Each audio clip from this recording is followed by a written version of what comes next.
का समय था और गुंजन ट्रेन में अकेले सफर कर रही थी।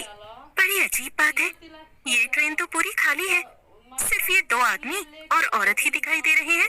गुंजन के सामने एक आदमी बैठा था और दूसरी तरफ एक औरत। अचानक से वो आदमी ट्रेन के बाहर देखता है और जोर से चिल्ला कर कहता है, राजगढ़ का स्टेशन आने वाला है, सब लोग चौकन्ने हो जाओ। इतना कहकर वो आदमी आंखें बंद कर लेता है। ऐसा लग रहा था जैसे वो सो गया हो। ये देखकर गुंजन चौंक जाती है। अरे ये क्या था? बड़ा ही पागल आदमी है, ऐसे अचानक से चिल्लाया क्यों? और इसके चिल्लाने के बाद बाकी सब भी आंख बंद करके सो गए। अजीब है। मगर तभी एक औरत की आवाज पूरी ट्रेन में गूंजने लगती है। आ गई, मैं आ गई, भेलपूरी बेचने आ गई। बोलो बोलो, किसे खानी है मेरी लाल लाल चटपटी भेलपूरी? अरे वाह, मुझे तो लगा ही नहीं था इतनी रात गए मुझे ट्रेन में कुछ खाने को मिलेगा। कब से भूख लगी थी, मगर अच्छा ही है ये भेलपूरी वाली आ गई। अभी पैसे निकाल लेती हूँ। गुंजन जैसे ही पर्स में से पैसे निकालने लगती है तो उसके सामने बैठा आदमी आंखें खोलते हुए गुस्से में कहता है, भेलपूरी वाली से कुछ मत लेना, वो भेलपूरी खिलाकर तुम्हें ट्रेन से उठा ले जाएगी। हाँ, भेलपूरी मत खरीदना। वाकई में बड़ा अजीब आदमी है, कैसी बहकी बहकी बातें कर रहा है। अरे मुझे भूख लगी है तो मैं भेलपूरी क्यों ना लूं? हाँ, बड़ा आया। तभी लंबा घूंघट डाले वो भेलपूरी बेचने वाली औरत वहां आ जाती है और गुंजन की सीट के सामने रुककर उससे कहती है, ओ दीदी, चटपटी मसालेदार भेलपूरी ले लियो, बड़ी मजेदार है। हाँ हाँ, मुझे लेनी है तुम्हारी भेलपूरी, मगर ये बताओ कि कितने की है एक प्लेट? अरे ले लो, पहले खाकर तो देखो, फिर बताएंगे दाम। अच्छा ये भी सही है, लाओ फिर खिलाओ। गुंजन औरत के हाथ से भेलपूरी ले लेती है और खाने लगती है।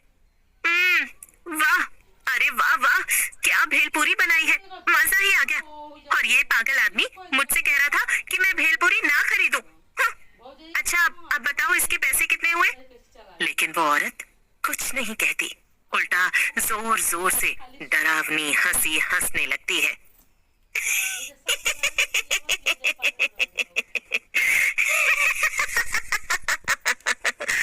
पैसे?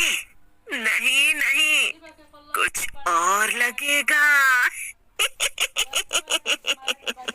ये कहकर वो औरत घूंघट हटाती है। घूंघट के नीचे एक डरावनी चुड़ैल थी। क्या? चुड़ैल? तुम तो एक चुड़ैल हो? हाँ, तो मैंने कब कहा कि मैं माधुरी दीक्षित हूँ? और इस भेलपूरी के बदले तो मैं तुझे लेकर जाऊंगी और खाऊंगी। उसके चले जाने के बाद ही वहां बैठे बाकी लोग आंखें खोलते हैं और ट्रेन के बाहर देखने लगते हैं। ये तो होना ही था, मैंने उस लड़की को चेतावनी दी थी, मगर उसने मेरी बात नहीं मानी और चुड़ैल उसे अपने साथ ले गई। राजगढ़ स्टेशन आने से पहले हमेशा ही ऐसा होता है। हाँ, अब हम कर भी क्या सकते हैं? हम तो अपना काम कर ही देते हैं ना, जो कि लोगों को चेतावनी देना है। अब उसके आगे हम क्या ही करें? असल में वो दोनों बूढ़े आदमी और औरत पंकज और राधिका थे, जो कि पति पत्नी थे और रामगढ़ गांव में ही रहते थे। वो हर रोज उस ट्रेन से सफर करते थे ताकि लोगों को भेलपूरी बेचने वाली चुड़ैल से बचाया जा सके, मगर उनका ये तरीका भी अक्सर काम नहीं आता था। फिर एक दिन सुबह सुबह पंकज कहता है, राधिका, क्यों ना हम किसी तरह ये ट्रेन चलना ही बंद करवा दें। अगर ट्रेन चलेगी ही नहीं तो चुड़ैल भेलपूरी बेचने आएगी ही नहीं और ना ही लोग गायब होंगे, ना मरेंगे। वो स्टेशन मास्टर है ना रघु भाई, हम उनसे जाकर कहेंगे, उनकी बहुत पहुंच है। वैसे भी इस ट्रेन में ज्यादा लोग आते ही नहीं, वो बात करेंगे तो ट्रेन जरूर बंद हो जाएगी। अच्छा, तो फिर आओ अभी जाकर उनसे बात करते हैं। रघु सिर्फ स्टेशन मास्टर ही नहीं था, बल्कि गांव का सबसे अमीर आदमी भी था। उसकी दूसरे गांवों और शहरों में खूब पहचान थी। अरे आओ आओ पंकज भाई, कैसे आना हुआ?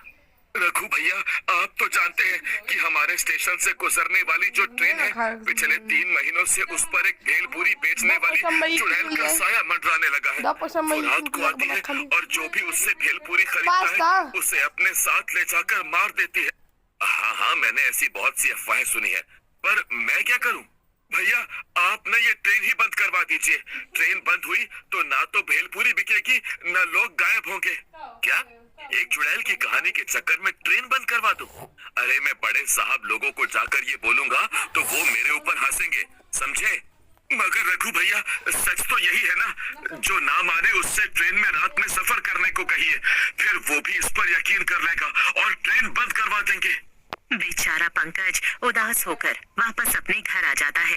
कुछ नहीं किया ना रघु भैया ने, मैंने तो पहले ही कहा था। अब आप काम पर जाइए और रात में जल्दी लौट आइएगा, हमें ट्रेन में भी जाना है लोगों को बचाने। रात होते ही पंकज और राधिका फिर से दूसरे गांव के स्टेशन पर पहुंच जाते हैं और अपने गांव जाने वाली ट्रेन में बैठ जाते हैं। राधिका के पास बड़ा झोला था, वो उसे खोलकर पंकज को दिखाती है तो पंकज चौंक जाता है। उस झोले में बहुत सारी भेलपूरी थी। हाँ, जब आप काम पर गए तो मुझे एक आइडिया आया और मैंने खूब सारी भेलपूरी बना ली।